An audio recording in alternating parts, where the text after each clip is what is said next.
Ambulance ಅವರಿಗೆ 1.5 lakh 2 lakh bill ಮಾಡಿ ಚಂದ ವಸೂಲಿ ಹೆಂಗೆ ಡೂಪ್ಲಿಕೇಟ್ ಬಿಲ್ ಕೊಡೋದು, ಈ ಥರ ಬಿಲ್ ಕೊಡೋದು, ಇದು ಮಾಡಿ ದುಡ್ಡು ಇಸ್ಕೊಳ್ಳೋದು. ಅವರು ಫಸ್ಟು 50,000 ಕಟ್ಟಿ ಅಂತ ಕೇಳಿದ್ರು. ನಮಗೆ ಅಷ್ಟು ದುಡ್ಡು ತಂದಿಲ್ಲ ಇವಾಗ ಅಂತ ಹೇಳ್ಬಿಟ್ಟು 30,000 ಕಟ್ತೀವಿ ಅಂತ 30,000 ಇಲ್ಲಿ ಕಟ್ಟಿದ್ದೀವಿ ಸರ್. ನೋಡಿ ಬಿಲ್ಲು. ಆಮೇಲೆ ಇವ್ರು ಮಾಡ್ತಾರೆ ಆಸ್ಪತ್ರೆ ಏನು ಗೊತ್ತಾ, ಸುಲಿಗೆ ರಾಜಕಾರಣಿಗಳಿಗೆ ಸಪೋರ್ಟು, ಬೇರೆ ಏನಿಲ್ಲ.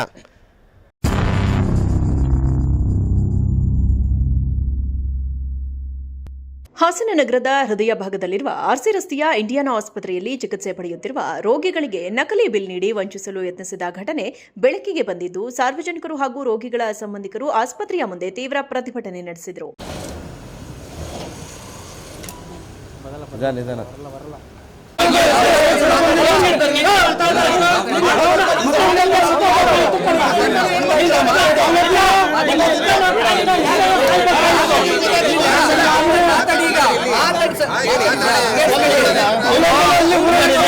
ಅದು ಹಾರ್ಟ್ ಅಟ್ಯಾಕ್ ಆಗಿದೆ ಅಂತ ಹೇಳಿದರು ಚಂದ್ರಾಯಪಟ್ಟಣದಲ್ಲಿ ಗೌರ್ಮೆಂಟ್ ಹಾಸ್ಪಿಟ್ಲಲ್ಲಿ.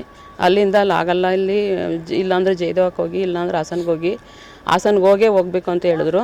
ಫೇಸ್ ಮಾಸ್ಕ್ ಹಾಕಿಸ್ಕೊಂಡು ಹಾಸನಿಂದ ಜಯದೇವಕ್ಕೆ ಹೋಗಿ ಅಂತಂದರು. 108ಕ್ಕೆ ಹಾಸನಕ್ಕೆ ಬಂದ್ವಿ. ಅಲ್ಲಿ ಸ್ಪೆಷಾಲಿಟೀಸ್ ಇಲ್ಲ ಕಣಮ್ಮ ಅಂತ ಹೇಳಿದ್ರು. ಅಲ್ಲಿಂದ ಮತ್ತೆ ಎಮರ್ಜೆನ್ಸಿ ನೀವು ಅಡ್ಮಿಟ್ ಆಗಲೇಬೇಕು, ಇಲ್ಲಿ ಪ್ರೈವೇಟಲ್ಲಿ ಎಲ್ಲರೂ ಆಗಿ, ಇಲ್ಲಾಂದ್ರೆ ಉಳಿಸ್ಕೊಳಕ್ಕಾಗಲ್ಲ ಅಂತಂದರು. ಅಲ್ಲೇ ಡಾಕ್ಟ್ರುಗಳೇ ಹೇಳಿದ್ರು ಜಿಲ್ಲಾ ಆಸ್ಪತ್ರೆಯಲ್ಲಿ. ಅಲ್ಲಿಂದ ಮತ್ತೆ ಆಂಬುಲೆನ್ಸಲ್ಲಿ ಇಲ್ಲಿಗೆ ಬಂದ್ವಿ. ಅವರು ಲಾಸ್ಟಲ್ಲಿ 190 ಆಗುತ್ತೆ ಅಂತ ಹೇಳಿದ್ರು. ಆಮೇಲೆ ಮತ್ತೆ 25,000 ಕಟ್ತೆ. ಅದಲ್ದಲೆ ಮತ್ತೆ ಅವರು ಇಲ್ಲ 190 ನೀವು ಇನ್ನೂ 90,000 ಕಟ್ಟಲೇಬೇಕು ಅಂತ ಕೇಳಿದ್ರು. ಒಂದು ಮೆಡಿಷನ್ದು ಹೆಚ್ಚು ಕಡಿಮೆ 30,000 ಹತ್ತತ್ರ ಆಗೈತೆ. ಈಗ ಬರೀ 35 ಆಗಿದೆ ನಿಮ್ಮದು, ಇನ್ನೂ 1,05,000 ರೂಪಾಯಿ ದುಡ್ಡು ಕಟ್ಟಲೇಬೇಕು ನೀವು ಅಂತ ಹೇಳ್ತಾರೆ. ಆಸ್ಪತ್ರೆಯಲ್ಲಿ ಚಿಕಿತ್ಸೆ ಪಡೆಯುತ್ತಿರುವ ಹಲವು ರೋಗಿಗಳಿಗೆ ಆಸ್ಪತ್ರೆ ಮಂಡಳಿಯು ಬಿಲ್ ನೀಡುವಾಗ ಯಾವುದೇ ಅಧಿಕೃತ ಸೀಲ್ ಅಥವಾ ಸಹಿ ಇಲ್ಲದ ಖಾಲಿ ಪೇಪರ್ ನೀಡಿದೆ. ಆ ಪೇಪರ್ನಲ್ಲಿ ಕೇವಲ ಹಣದ ಮೊತ್ತವನ್ನು ಮಾತ್ರ ನಮೂದಿಸಲಾಗಿದ್ದು, ಯಾವ ಚಿಕಿತ್ಸೆಗೆ ಎಷ್ಟು ವೆಚ್ಚವಾಗಿದೆ ಎಂಬ ಕನಿಷ್ಠ ವಿವರವೂ ಇಲ್ಲದೆ ರೋಗಿಗಳ ಕಡೆಯವರಿಂದ ಲಕ್ಷಾಂತರ ರೂಪಾಯಿ ಹಣ ವಸೂಲಿ ಮಾಡಲು ಮುಂದಾಗಿದೆ ಎಂದು ಪ್ರತಿಭಟನಾಕಾರರು ಗಂಭೀರವಾಗಿ ಆರೋಪಿಸಿದ್ದಾರೆ.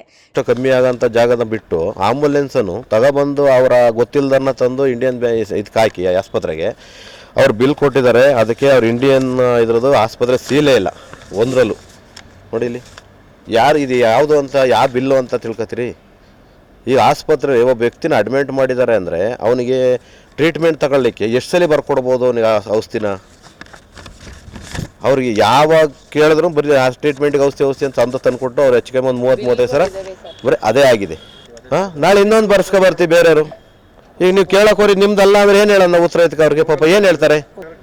MP MLAಗಳಿಗೆ ಸರ್ ಅವರು ಅಲ್ಲಿ ಸೈಟ್ ಹಂಚೋದು, ಅವ್ರಿಗೆ ಅವ್ರದ್ದೇ ಆದ ಸೀಟ್ ಉಳಿಸ್ಕೊಳ್ಳೋ ಅಂಥದ್ರಲ್ಲಿ ಅವರು ಬ್ಯುಸಿಯಾಗಿದ್ದಾರೆ ಸರ್. ಜನಸಾಮಾನ್ಯರು ಅವ್ರಿಗೆ ಏನಕ್ಕೆ ಬೇಕು ಸರ್? ಜನಸಾಮಾನ್ಯರ ಅವಶ್ಯಕತೆನೇ ಇಲ್ಲ. ಈಗ ನಮ್ಮ MLA ಇದ್ದಾರೆ, MLA ತಗೊಳ್ಳಿ ಬಿಡಿದ್ರೆ ಏನಾಗಿದೆ ಅಂತ ಚೆಕ್ ಮಾಡಲಿ ಅವರು. ಯಾಕೆ ನೀವು ಈ ಥರ ಮೋಸ ಮಾಡಿದ್ರೆ ನಮ್ಮ MLAರಿಗೆ ಅದು ಆದ್ಯತೆ ಇದೆಯಲ್ಲ.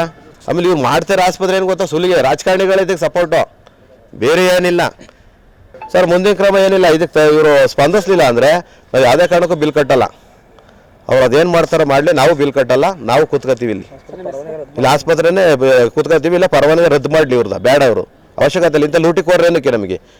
ಸರ್ಕಾರ ಅದನ್ನು ಮಾಡಿದೆಯಲ್ಲ, ಆಸ್ಪತ್ರೆ ಮಾಡಿದಲ್ಲ, ಅದನ್ನು ಓಪನ್ ಮಾಡೋಕ್ಕೆ ಏನಾಗಿದೆ ಇವರಿಗೆ?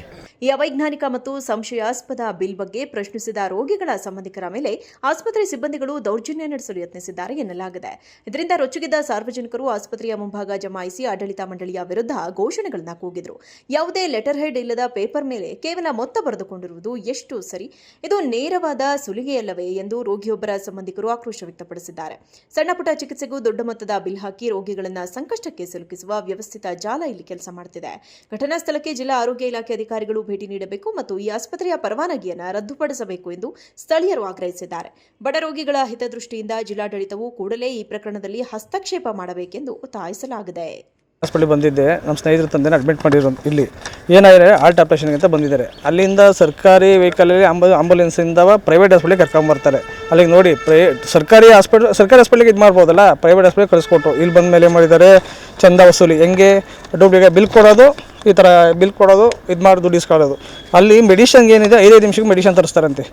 ಆ ಮೆಡಿಷನ್ನು ಬಾಡಿ ಸೇರುತ್ತಾ? ಪ್ರೈವೇಟ್ ಹಾಸ್ಪಿಟ್ಲ್, ಪ್ರತಿ ಪ್ರೈವೇಟ್ ಹಾಸ್ಪಿಟ್ಲು ಇದೇ ಸೇಮ್, ಇಲ್ಲಿ ಅಂತಲ್ಲ. ಈ ಬಿಲ್ಲಲ್ಲಿ ಇಂಡಿಯನ್ ಹಾಸ್ಪಿಟಲ್ ಅಂತ ಇದೇ ಇಲ್ಲ, ನೇಮೇ ಇಲ್ಲ. ಒಳ್ಳೆ ರೆಸಿಪ್ಟ್ ಹಾಕೋದು, ಸೈನ್ ಕೊಟ್ಟರು. ಇದು ಯಾರು ಬಿಲ್ ಅಂತ ಕಾಣ್ತಾರೆ? ಬರೀ ಕ್ಯಾಶ್ ರೆಸಿಪ್ಟ್ ಅಷ್ಟೇ, ಹೆಸರಿಲ್ಲ ಏನಿಲ್ಲ. ಹಾಂ, ಅವ್ರ ಆಧಾರ್ ಕಾರ್ಡು ಮತ್ತು ಆಯುಷ್ಮಾನ್ ಕಾರ್ಡು ಅದರಲ್ಲಿ 5 ಲಕ್ಷ ಗೌರ್ಮೆಂಟಿಂದ ಕ್ಲೇಮ್ ಆಗಬೇಕು ಅಂತೇಳಿ ಸರ್ಕಾರನೇ ಆದೇಶ ಮಾಡೈತೆ. ಇವರು 5 ಲಕ್ಷ ಕ್ಲೇಮ್ ಮಾಡ್ಕೋಬೋದಲ್ಲ, ಅದರಲ್ಲಿ ಇವ್ರ ಹತ್ರ ದುಡ್ಡು ಯಾಕೆ ಕೇಳಬೇಕು? ಈಗ ಇವ್ರ ಹತ್ರ ಮೆಡಿಸಿನ್ ದುಡ್ಡು ಕಟ್ಟಿಸ್ಕೊತಾವ್ರೆ, ಮತ್ತು 20 ದಿವಸ ಕಟ್ಟಿ 50,000 ಕಟ್ಟಿ ಮತ್ತೆ ನಾನು ಕಳಿಸಲ್ಲ ಅಂತ ಹೇಳ್ತಾರೆ. ಇವ್ರನ್ನ ಡಿಸ್ಟರ್ಬ್ ಮಾಡಲ್ಲ ಅಂತ ಹೇಳಿ ಬೆದರಿಕೆ ಆಗ್ತಾವ್ರಂತೆ. ಅವ್ರಿಗೆ ಏನು ಬೆದರಿಕೆ ಆಗ್ತಾವ್ರೆ? ಇಲ್ಲಿ ಏನಾಯ್ತು ಅಂದರೆ ಇಲ್ಲಿ ಅಧಿಕಾರಿಗಳು ಸರಿಯಾಗಿ ಇದಕ್ಕೆ ಅಧಿಕಾರಿಗಳು ಕುಮ್ಮಕ್ಕಿದ್ದಾರೆ ಮತ್ತು ರಾಜಕಾರಣಿಗಳು ಕುಮ್ಮಕ್ಕಿದ್ದಾರೆ. ರಾಜಕಾರಣಿಗಳು ಹೆಂಗೆ ಅಂದರೆ ಅವ್ರದ್ದೇ ಹಾಸ್ಪಿಟ್ಲು, ಅವ್ರದ್ದೇ ಕಾಲೇಜು, ಅವ್ರದ್ದೇ ಸ್ಕೂಲು, ಇನ್ನೇನು ಮಾಡ್ತಾರೆ? ಅವ್ರು ವಸೂಲಿ ಆಗಲೇಬೇಕಲ್ಲ, ಅವರು ಮಾಡ್ತಾವ್ರೆ. ದಯಮಾಡಿ ಜಿಲ್ಲಾಧಿಕಾರಿಗಳು ಮನವಿ ಮಾಡ್ಕೊತಾ ಇದ್ದೀವಿ, ಈ ಹಾಸ್ಪಿಟಲ್ ಇದನ್ನು ರದ್ದು ಮಾಡಬೇಕು ಮತ್ತು ಇದಕ್ಕೆ ಕಠಿಣ ಕ್ರಮ ತಗೋಬೇಕು. ಇಲ್ಲ ಅಂದರೆ ಮುಂದಿನ ದಿನಗಳಲ್ಲಿ DC ಆಫೀಸ್ ಮುಂದೆ ಕೂತ್ಕೊಳ್ತೀವಿ, ಇದೇ ಹಾಸ್ಪಿಟ್ಲ್ ಮುಂದೆ ಕೂತ್ಕೊಳ್ತೀವಿ ಅಂತೇಳಿ ಎಚ್ಚರಿಕೆ ಕೊಡ್ತಾ ಇದ್ವಿ. ದಿನೇಶ್ ಗೌಡ, ನಮ್ಮ ಕರ್ನಾಟಕ.